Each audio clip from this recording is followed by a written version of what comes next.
The following installation procedures are suggested guidelines for the installation of a Thermon electric heat tracing system.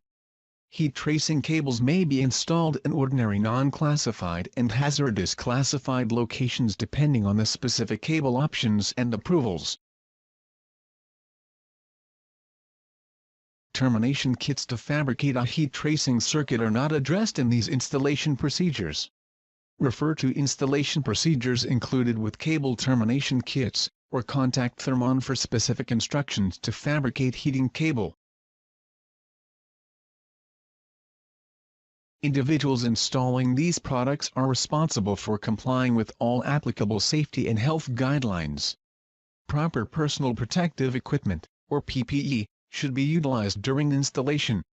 Contact Thermon if you have any additional questions.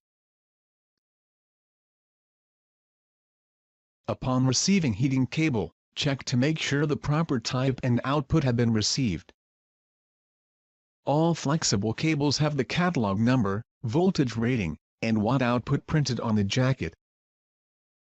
Visually inspect cable for any damage incurred during shipment.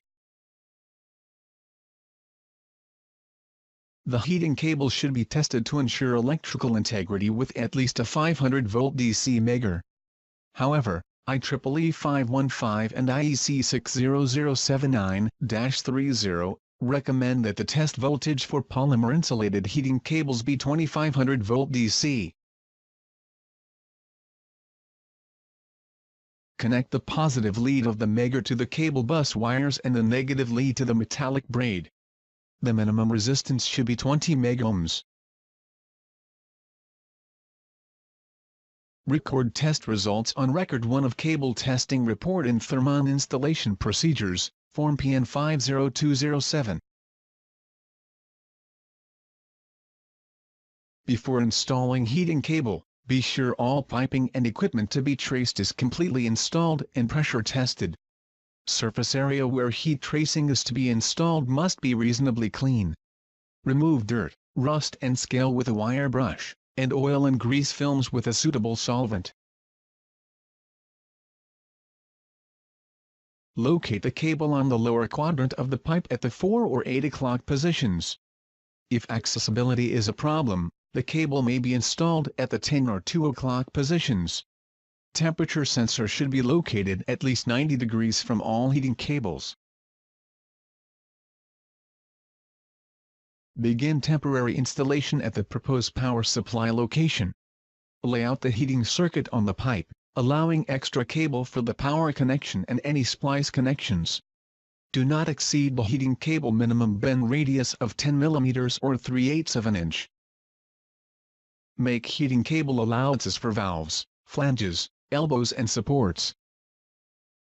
Refer to applicable project drawings. Thermon CompuTrace design software.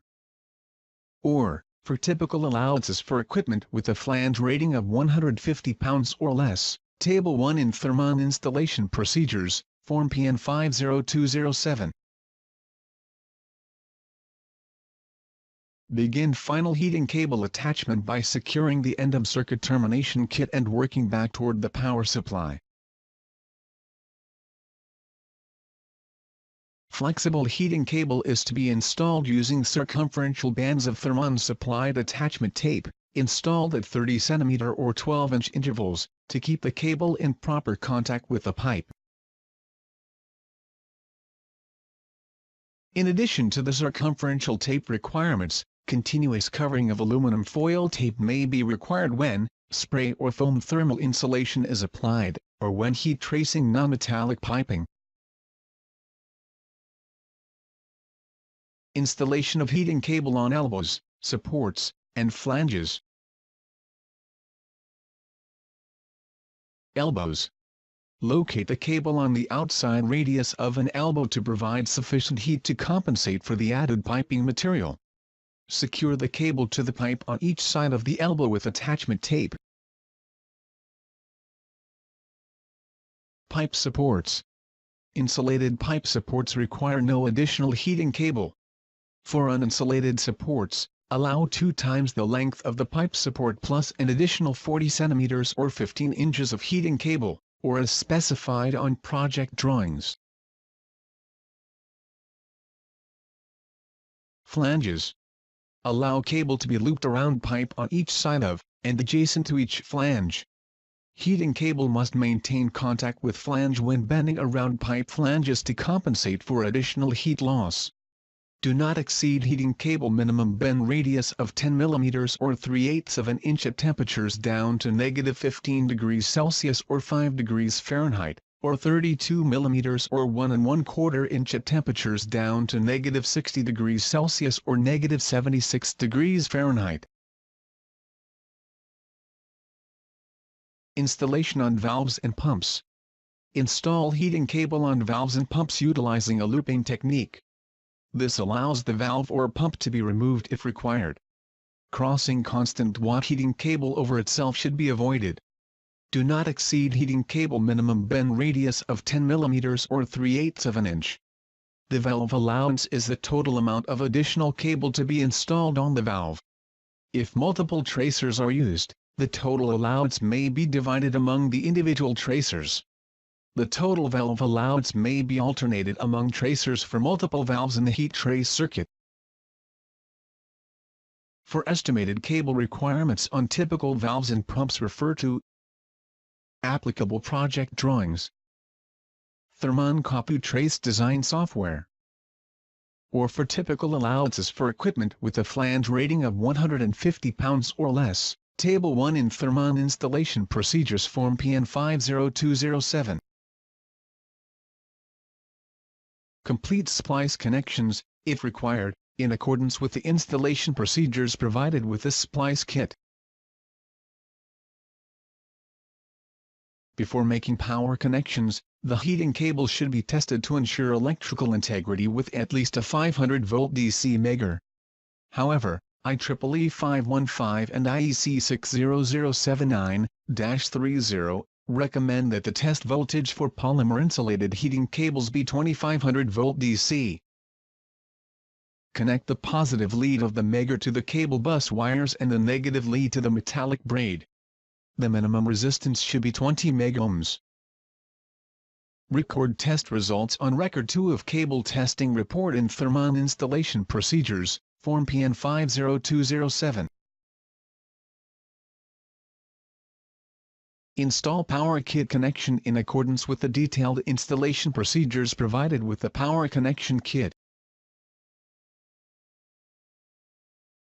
Termination kits to fabricate a heat tracing circuit are not addressed in these installation procedures.